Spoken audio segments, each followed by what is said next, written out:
Hello बच्चों, आज हम लोग क्लास 11th फिजिक्स में एनसीईआरटी फिजिक्स जो हम लोग पढ़ रहे हैं उसमें विमीय विश्लेषण चैप्टर शुरू करेंगे।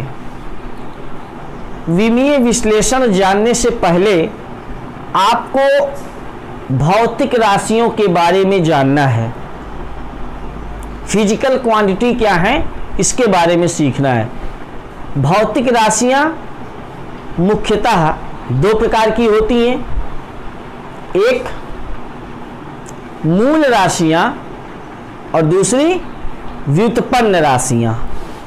ठीक है, भौतिक राशियां जो है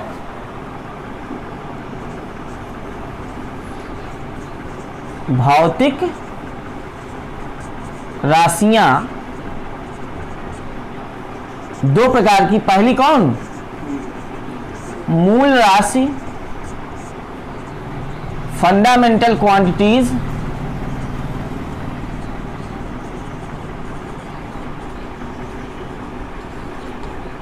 और दूसरी व्युत्पन्न राशि, डिराइव्ड क्वांटिटीज।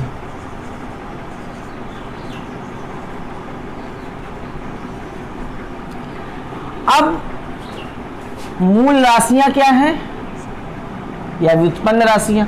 मूल राशियां किसे कहते हैं? ऐसी भौतिक राशियां जो पूरी तरह से स्वतंत्र होती हैं, किसी अन्य भौतिक राशि पर निर्भर नहीं करती। मूल शब्द का मतलब जड़, यही राशियां हैं। ठीक है, ऐसी भौतिक राशियां जो किसी अन्य राशि पर निर्भर नहीं करती, पूर्णतया स्वतंत्र होती है, कौन सी राशियां कहलाती हैं? मूल राशियां कहलाती हैं। और भौतिक विज्ञान में, पूरे भौतिक विज्ञान में कितनी मूल राशियां हैं? सब लोग पढ़े नहीं हो यार, 9th में पढ़ाया गया था। 7 मूल राशियां होती हैं। कितनी मूल राशियां? 7 मूल राशियां। कौन कौन? नहीं जानते? चलिए हम यहां बताते हैं आपको। मूल राशि, 7 मूल राशियां कौन कौन है? पहला आता है बेटा लंबाई, लेंथ। दूसरा आता है द्रव्यमान, मास। तीसरा आता है समय, टाइम।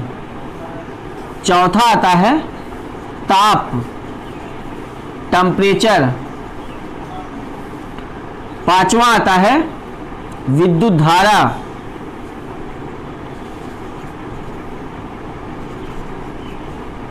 Electric current. छठवां आता है ज्योति तीव्रता।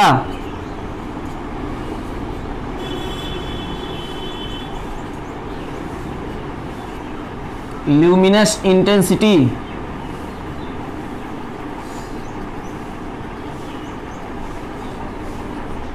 सातवां आता है पदार्थ की मात्रा,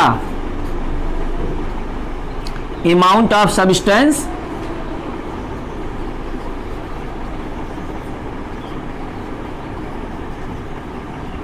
ये 7 की 7 जो आपके सामने मैंने लिख रखा है, ये मूल राशियां हैं। ये किसी अन्य राशि पर निर्भर नहीं करती बेटा, ये स्वयं में स्वतंत्र है। ठीक है, इन 7 राशि, ये मूल राशियां हो गई। ठीक है, व्युत्पन्न राशियां किसे कहते हैं अब ये जानना है। तो व्युत्पन्न राशियां ऐसी भौतिक राशियां जो मूल राशियों से उत्पन्न होती हैं, जो मूल राशियों पर निर्भर करती हैं, जो मूल राशियों से बनती हैं। देखो यहां लिखा है डिराइव्ड क्वांटिटीज। डिराइव्ड का मतलब होता है बनाना, है ना। तो जो मूल राशियों से बनी राशियां होती हैं वो व्युत्पन्न राशियां कहलाती हैं। अब कितनी व्युत्पन्न राशियां हैं? तो व्युत्पन्न राशियों की गिनती नहीं की जा सकती कि कितनी है वो, क्योंकि बहुत सारी भौतिक राशियां हैं जो सब व्युत्पन्न राशियां हैं। क्योंकि जैसे चाल है, बल है ना, त्वरण है, संवेग है, आवेग है, गतिज ऊर्जा, स्थिति ऊर्जा है, जितनी चुंबकीय क्षेत्र है, वैद्युत क्षेत्र है, जो सब आप सीखते हो, प्रतिरोध है, विभव है, ये कार्य है, ये सब क्या है, दाब है, ये सब व्युत्पन्न राशियां हैं। मैं आपको बताऊं, जैसे चाल मान लो, फिर वेग भी कह सकते हैं, विस्थापन बटे समय होता है चाल, और फिर त्वरण, बल, संवेग, ये सब कैसी भौतिक राशियां हैं, ये सब की सब व्युत्पन्न है। क्यों? क्योंकि ये सब कहीं ना कहीं इसी मूल राशि से निकलती हैं। कैसे? चाल बराबर सूत्र क्या पढ़े हो, दूरी बटे, दूरी क्या है, लेंथ है, और समय टाइम है, ये दोनों क्या है, मूल राशियां। तो मूल राशियों से बनी कौन सी राशि, व्युत्पन्न राशि। तो ऐसी भौतिक राशियां जो मूल राशियों से उत्पन्न होती हैं व्युत्पन्न राशियां कहलाती हैं। ठीक है, डिराइव्ड क्वांटिटीज कहलाती हैं। ऐसे इसके बारे में त्वरण, त्वरण बराबर वेग परिवर्तन बटे समय, वेग परिवर्तन। तो वेग परिवर्तन, वेग क्या होता है, विस्थापन बटे समय, और बटे नीचे समय था तो इसको पलटोगे तो 1 बटे समय, तो समय स्क्वायर हो जाएगा। तो विस्थापन किस चीज को दर्शाता है, लेंथ को, डिस्प्लेसमेंट जो होता है, और टाइम है। तो फिर ये कहीं ना कहीं त्वरण भी किससे निकला, मूल राशियों से। तो जितनी भी ये सब देख रहे हो, बल है द्रव्यमान गुणे त्वरण, संवेग है द्रव्यमान गुणे वेग, तो ये सब द्रव्यमान भी क्या है, मूल राशि है। और वेग क्या है, वेग व्युत्पन्न राशि है। तो वेग को विस्थापन बटे समय लिख के फिर हम उसको तोड़ सकते हैं किसमें, मूल राशि में। तो हम देख रहे हैं जितनी भौतिक राशियां हैं ऐसी, ये सब की सब किससे निकल रही हैं, मूल राशियों से। तो वे भौतिक राशियां जो मूल राशियों से उत्पन्न होती हैं क्या कहलाती हैं, व्युत्पन्न राशियां कहलाती हैं। और वे भौतिक राशियां जो पूर्णतः फ्री होती हैं, स्वतंत्र होती हैं, किसी राशि पर निर्भर नहीं करती, कौन सी राशियां कहलाती हैं, मूल राशियां कहलाती हैं। ठीक है, तो मुझे लगता है आप इन दोनों को डिस्कशन समझ गए। अब हमें समझना है वीमा क्या है, डायमेंशन। वीमा, कुछ लोग बीमा समझ लेते हैं वीमा को, तो वीमा को बीमा मत समझिएगा, है कि बा लिख दीजिएगा और बड़ी की मात्रा लगा दिए। बीमा, बीमा और वीमा ये अलग अलग हैं। वीमा का मतलब माप है, मापने से है वीमा का, और बीमा का मतलब जीवन बीमा से आपका पूरा जीवन का बीमा है ना। तो बीमा का मतलब मापना है हमें, यहाँ जो हम लोग चैप्टर में पढ़ेंगे। अब बात आती है कि हम मूल राशियां, भौतिक और व्युत्पन्न राशियां समझने के बाद सारी बातें क्लियर है। अब वीमा किसे कहते हैं,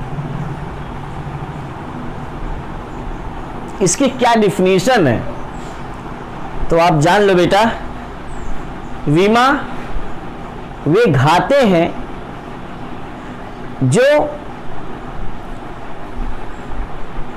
मूल राशि को व्यक्त करने के लिए मूल मात्रकों पर चढ़ाई जाती हैं। अभी तो एक चीज छूट गया इस बीमा से पहले हमें जानना है, मूल मात्रक। भाई मूल राशि जान गए तो मूल मात्रक, तो मूल राशियों के मात्रक को ही मूल मात्रक कहते हैं। भाई और क्या कर सकते हैं, इससे ज्यादा और क्या कर सकते हैं, मूल मात्रक, फंडामेंटल यूनिट्स। या हम उसी को ऐसे कहते हैं, ऐसे मात्रक जो अन्य मात्रकों पर निर्भर नहीं करते, पूर्णतः स्वतंत्र होते हैं, मूल मात्रक कहलाते हैं।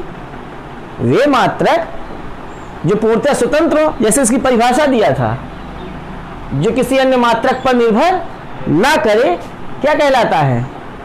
मूल मात्रक कहलाता है। अब मूल मात्रक कितने होते हैं? यार जब 7 मूल राशियां हैं तो 7 ही मूल मात्रक हो जाएंगे। तो देखो, लंबाई का मात्रक मीटर, द्रव्यमान का किलोग्राम, समय का सेकंड, ये सब मूल मात्रक है।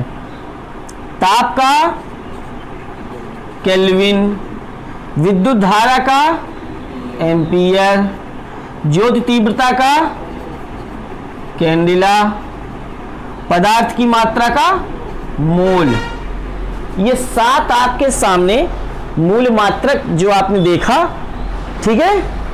तो विमा किसे कहते हैं? विमा वे घाते हैं जो मूल राशियों को व्यक्त करने के लिए मूल मात्रकों पर चढ़ाई जाती हैं। अब मूल मात्रकों का संकेत क्या है? सिंबल क्या है इसका? मीटर को हम यम से दिखाते हैं, किलोग्राम को केजी से दिखाते हैं, सेकंड को स्मॉल एस से दिखाते हैं, केल्विन को के से दिखाते हैं, एम्पियर को ए से दिखाते हैं, कैपिटल ए से, कैंडिला को सी डी से दिखाते हैं, मोल को म्यू कह लो या मोल ही लिख दो, यम लिख दो, कैपिटल यम लिख दो, है ना। ये हो गया उनका संकेत। विमा किसे कहते हैं? मूल वे घाते हैं जो मूल राशियों को दिखाने के लिए मूल मात्रकों पर चढ़ाई जाती हैं। अब आप पहले ये जान लीजिए कि इन मूल मात्रकों को विमा में कैसे लिखते हैं, डायमेंशन कैसे लिखते हैं। पहले मूल मात्रकों का, तो मूल मात्रक मीटर को विमा में यल से लिखा जाता है बेटा, और दोनों ओर से ऐसे बंद कर दिया जाता है, ठीक है। किलोग्राम को यम से लिखते हैं, किसमें? विमा में। ये मूल मात्रक जो आपके सामने है, इनको विमा में कैसे लिखते हैं पहले जान लो, तभी तो हम उस पर घात लगाएंगे जो वो मूल राशि को दिखाएगी। सेकंड को टी से लिखते हैं विमा में, केल्विन को थीटा से लिखते हैं, एम्पियर को ए से ही लिखते हैं, कैंडिला को सी से ही दिखा दो, सी से लिखते हैं, और मोल को म्यू से लिखते हैं। तो ये हो गया इन मूल मात्रकों को विमा में कैसे दिखाते हैं। ज्यादातर यही आपका 3 प्रयोग होना है, 3-4। यल यम टी। यल किस मूल राशि को दिखा रहा है? और घात इस पे कितनी है? 1 है। विमा वे घाते हैं जो मूल राशियों को व्यक्त करने के लिए मूल मात्रकों पर चढ़ाई जाती हैं। मूल मात्रकों पर, ये कौन सा मूल मात्रक है? मीटर। मीटर को हम किस में दिखाते हैं? यल से दिखाते हैं। मूल मात्रक को विमा में दिखाते हैं, ठीक है।